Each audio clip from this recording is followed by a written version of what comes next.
Shalom, shalom, shalom. First and foremost, all praises and due to Yahweh Shemel Shai. Secondly, this is Brother Yardan W. Fighter Troy coming back at you with yet another cold cut. Today in this cold cut, right, we will be speaking about the end times, right, specifically in Missouri. It's a terrible law that's been passed, which is to fine and jail homeless sleeping on state property. All right. So we're going to dive into this topic and bring out the precepts to prove that this is indeed the end times. Because a lot of people may see news like this on Instagram, Twitter, perhaps it may be YouTube, and they may think to themselves, well, that's not that deep. That's not the end times. It's just a little something, something. As I mentioned a lot, things build up, right? For a society to fall, it's going to build up for it to fall. It doesn't happen overnight. You understand? So don't think just because it's not affecting you, oh, it's not that deep, it's not that big, it's not the end, or because it's not in front of your face, you know, is non-existent. You have to acknowledge this. You have to understand that this relates to the scriptures, right? So again, we're going to pull up the links. We got the resources. We got the precepts per usual. So Albaratazar Israel may get edified through the spirit and power of Yahweh Shemel Shai. So this is from the first source from Twitter. Starting today, it is a felony, not even a misdemeanor, not like a small fine, like petty fine, whatever. It's a felony in Missouri to sleep on state-owned land, like under overpasses and bridges. You will be fined $750 and 15 days in jail. When you read that sentence again slowly, I mean, it's wicked. They're going to fine homeless. That's pretty much what it is. They're fining the homeless $750 and 15 days in jail. I mean, there's no reason why it should be this severe.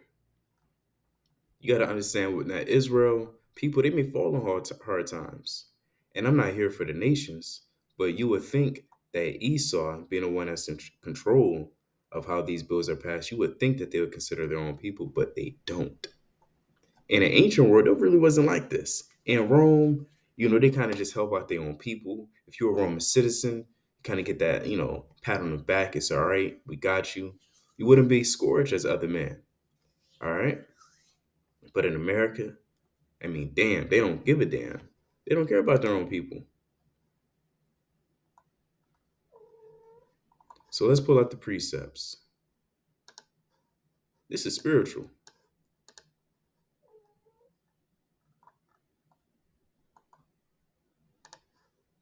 We're going to dive right into it. This is Matthew 25 and 41.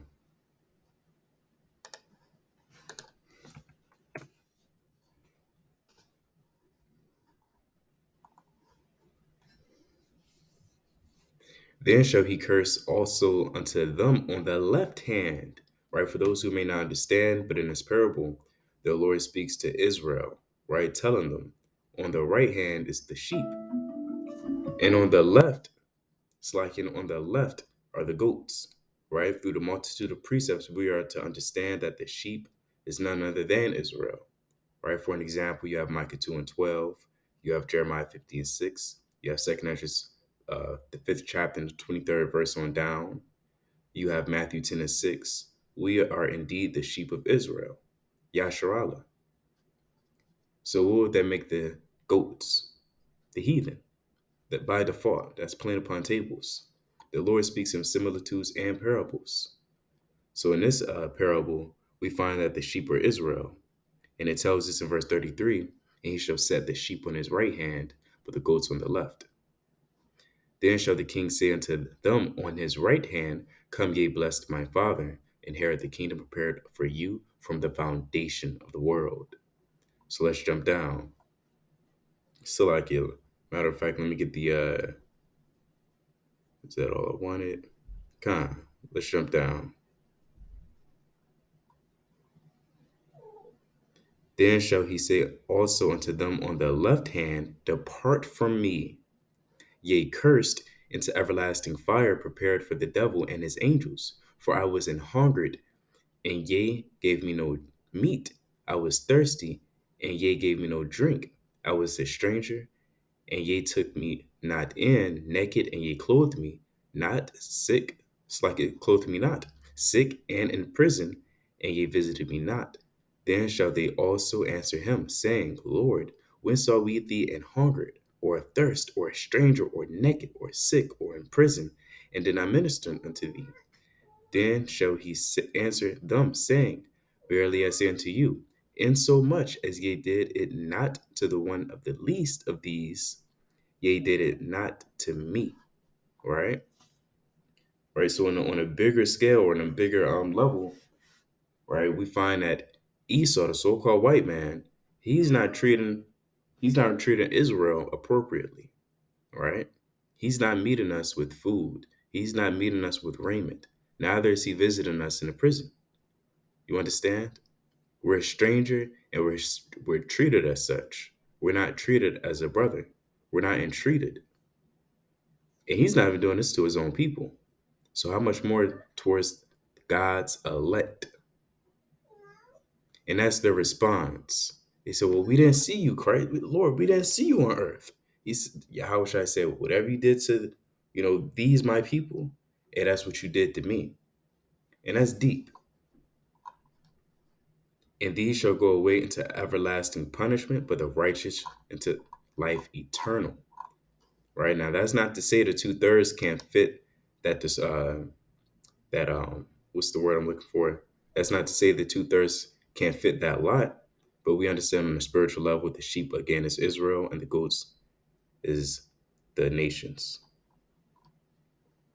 Let's bring out Job 24:8.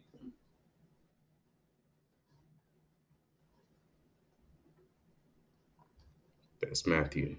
Oh, let me get it. Job 24:8. They are wet with the showers of the mountains and embrace the rock for want of shelter. Of a shelter, they pluck the fatherless from the breast and take a pledge of the poor. They cause him to go naked without clothing, and they take him away. It's like to take away the sheep from the hungry, which make oil within their walls and tread their wine presses and suffer thirst. These people, they suffer thirst to take away the sheep from the hungry. That's a little bit of it's like a barley or wheat. They're taking everything away from these people, right? And we know this to be the wicked, which is Esau. He's the border of wickedness. Because again, it doesn't have to say Esau, the so-called white man, for you to understand. For those who have an ear, you will understand that this is Esau. This is his character and nature today. Verse 12, men groan from out the city, and the soul of the wounded crieth out, yet God layeth not folly to him. Right? Because who would? They're going through it in the cities, right? And I'm speaking chiefly toward Israel, that our people are going through it. Because we don't care about the heathen if they're going through it. I mean, they have 400 plus years to get a head start. 400 years? Even to this very day, they have something called so called white privilege, right? Which gives them the advantage to take opportunities with minimum work. It's a damn shame. Should have started at verse 7. They cause the naked to lodge without clothing, that they have no covering in the cold. See that? Playing upon tables. Let's get a few more. Let's get Luke 10.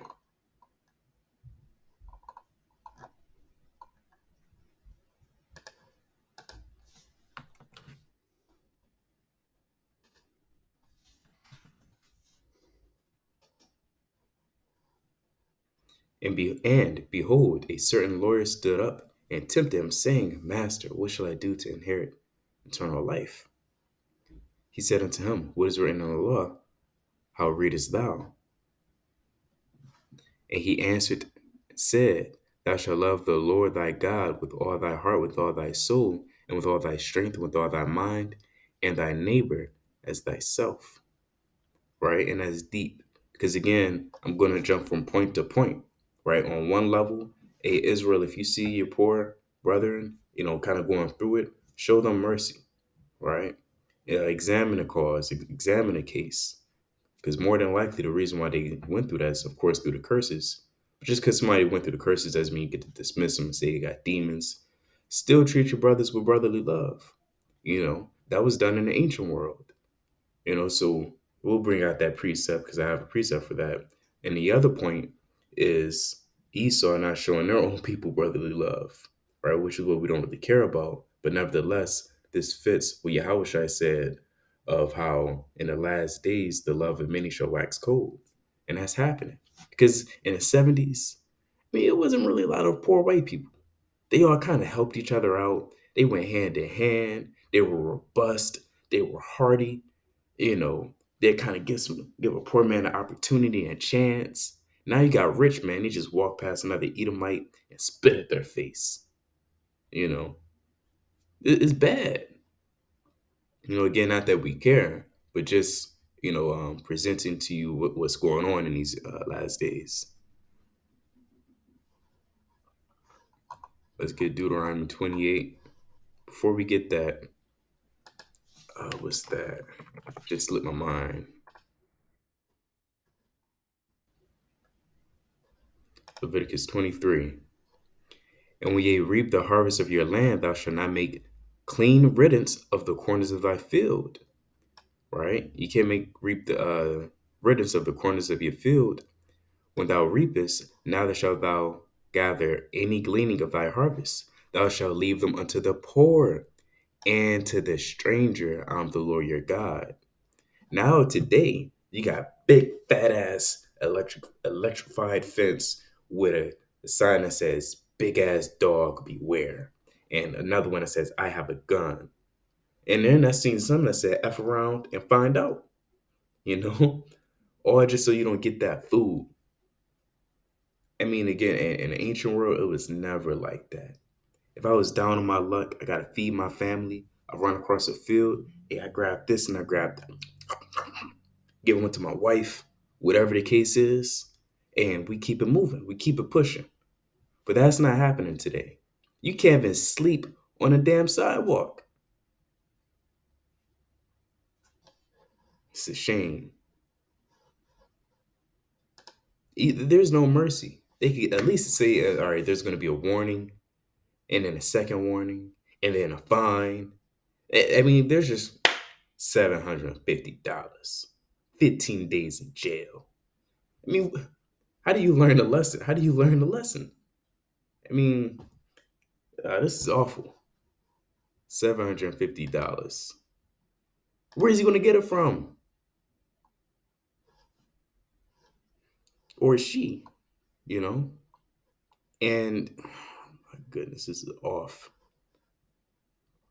And again, and let me back off the first point or first precept that was brought out, which was Matthew 25 and 41. I mean, this is what Esau does to Israel. All right. Not to say that there's not, again, poor white people. We don't really care because they have 400 years. They still have white privilege. They can sell their soul. They can do a lot of things to kind of go from 0 to 100 in society. But us, through the curses, and because we're Israel, I mean, we got them shackles on us still. All right. We have that chain on us that prevents us from succeeding. So we have that 400-year delay. Not a head start, but we have a delay.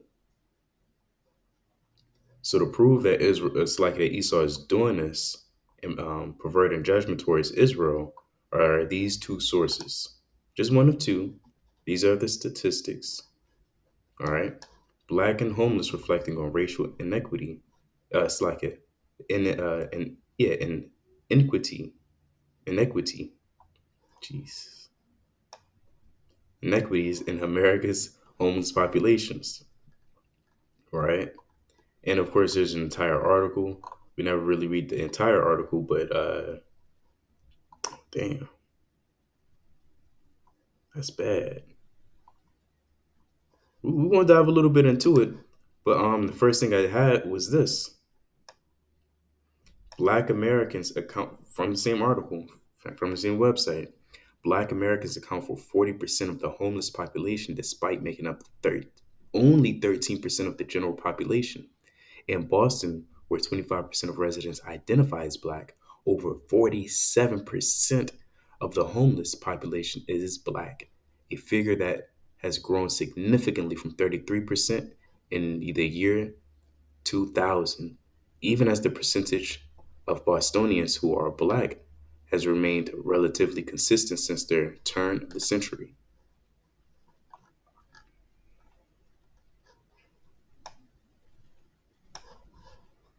Let's get this, because this is a curse as well. Don't think all the curses are found in Deuteronomy. I mean, it is riddled throughout the scriptures.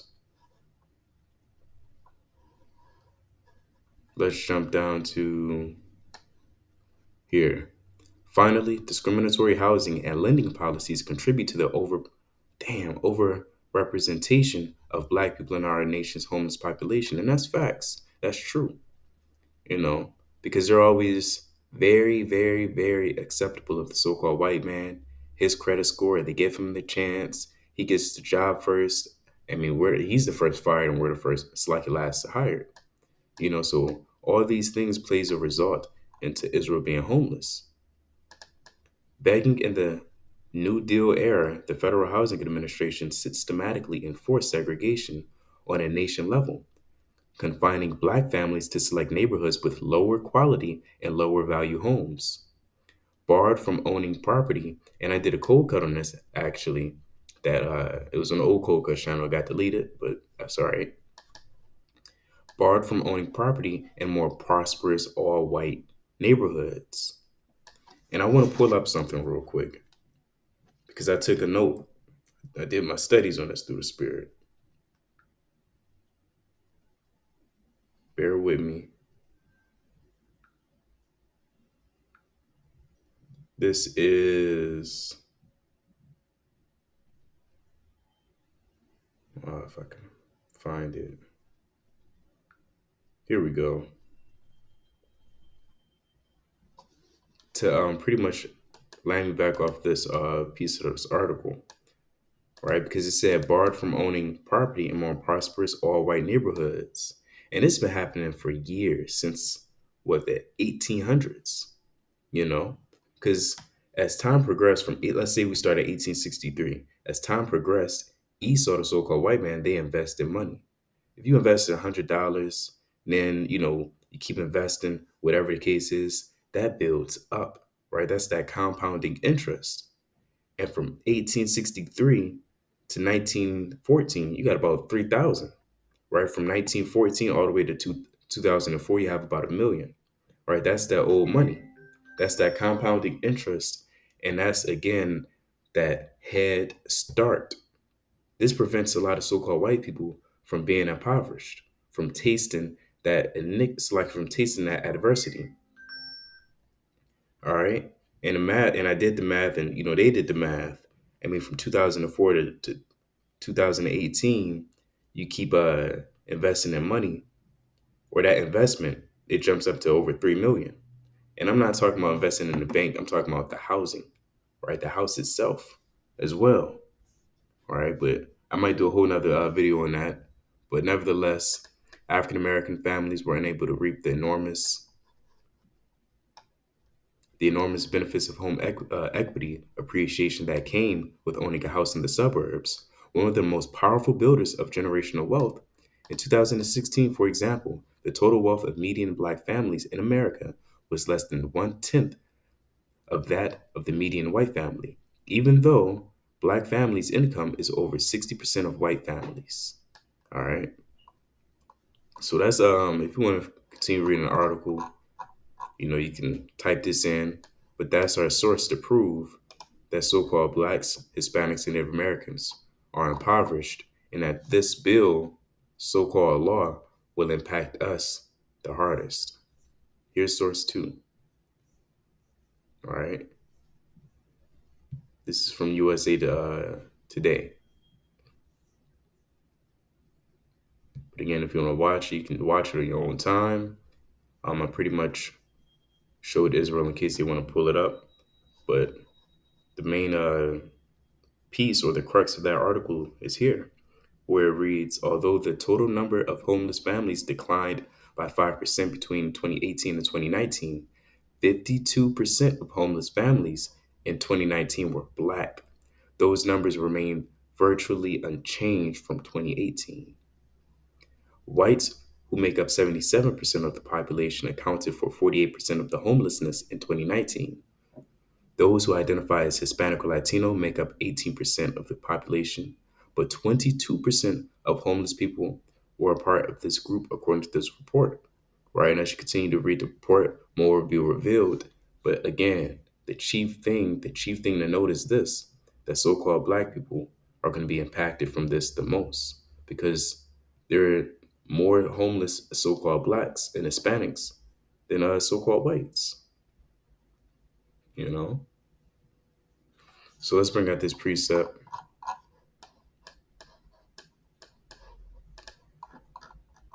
Wisdom of Solomon. Let's jump back to it.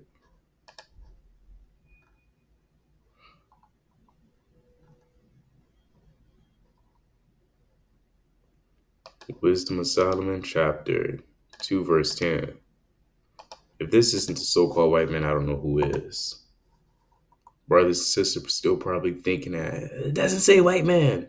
Hold up. Use wisdom, right? His word is spiritual. Read this and you got to ask yourself, well, what people today fits this? Fits the bill? Who fits this description? It really starts at 1, but for the sake of time, edification, I'll start at verse 10. I'll start at verse 8. Hmm. Dang, see? I'll start at verse 7. Let us fill ourselves with costly wine and ointments, and let no flower of the spring pass by us. Let us crown ourselves with rosebuds before they be withered. Let none of us go without his part of the voluptuousness.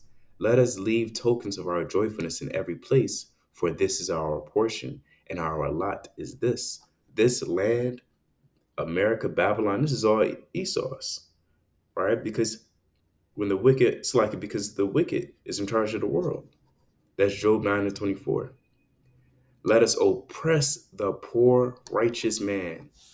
This is oppression. This is oppressing the poor righteous man. That's James 2 and 5. Right? That's Revelation 2 and 9. Let me get that.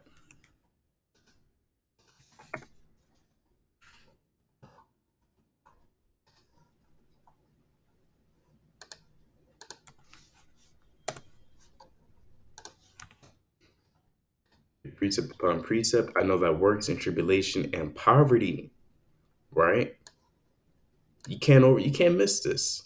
I know that works in tribulation and poverty, but thou art rich. We're rich in faith. But on a physical level and a monetary level, we're rich. It's like we're poor, right? We're poor in money. Let us oppress the poor righteous man.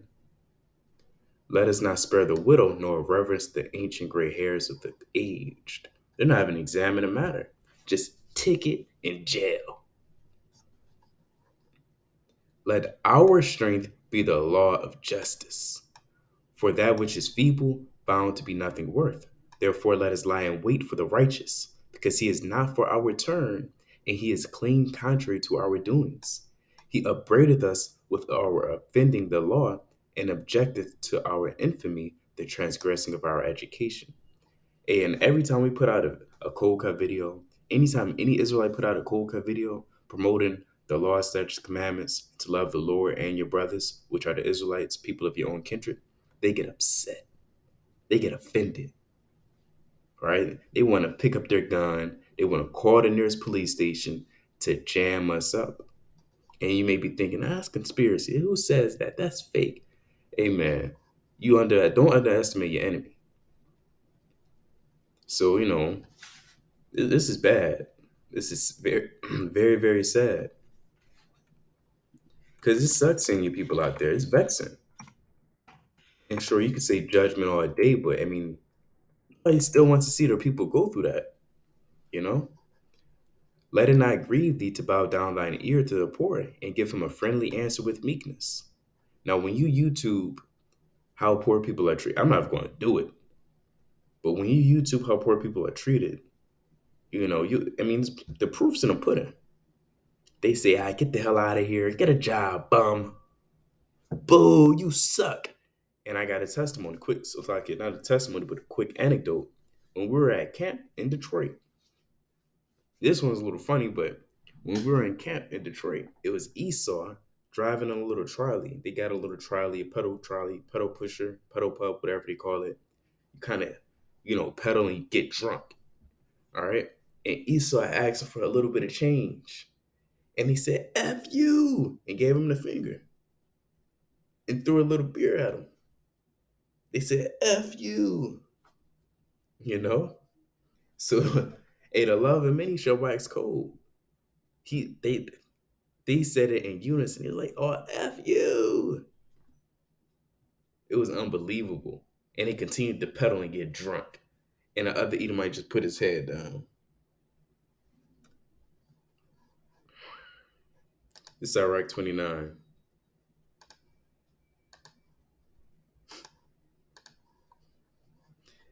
Help the poor for the commandment's sake and turn him not away because of his poverty. And the police officers don't give a damn. They're gonna say, "Well, I'm just doing my job, man. I'm just doing my job, buddy. I'm just trying to keep peace. I'm just doing what I'm told." I mean, there's no justice in this land. The law is slack, and judgment is perverted.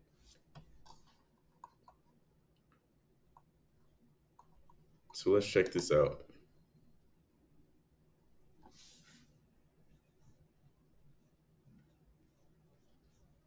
If it loads, maybe not.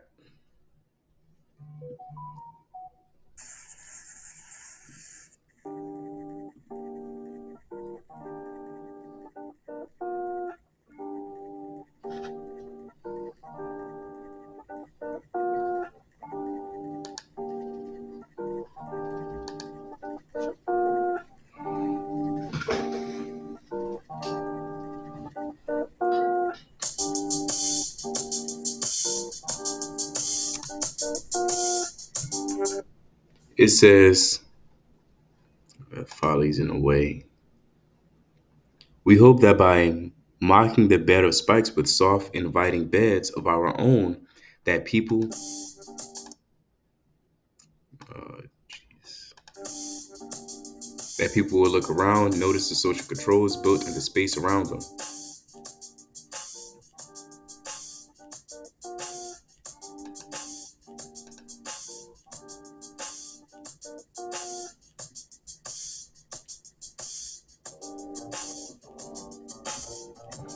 Call it rough sleeping.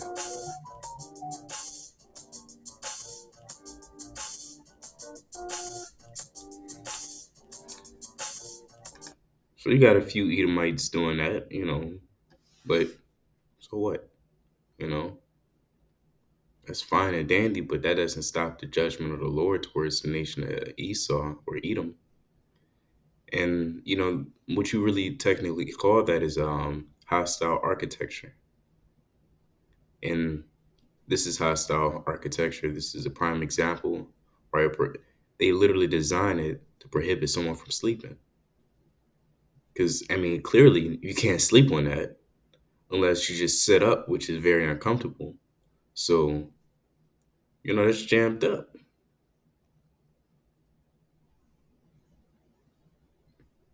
You know, and not every homeless person you tell yourself, well, they were on drugs, they were on crack. Some people just had a bad lot. The same way in Israel, you just had a bad lot. Don't think just because in the ancient world we were all Israelites and we knew it, we just prospered like that. No, that's why you still have servants. I could have a Hebrew servant because he just fell on hard times. There's nothing new under the sun. But with that, I'm going to bid Israel Shalom. Abba Ratazah, Israel's been edified through the spirit and power of Yahweh Shemel Shai. Shalom.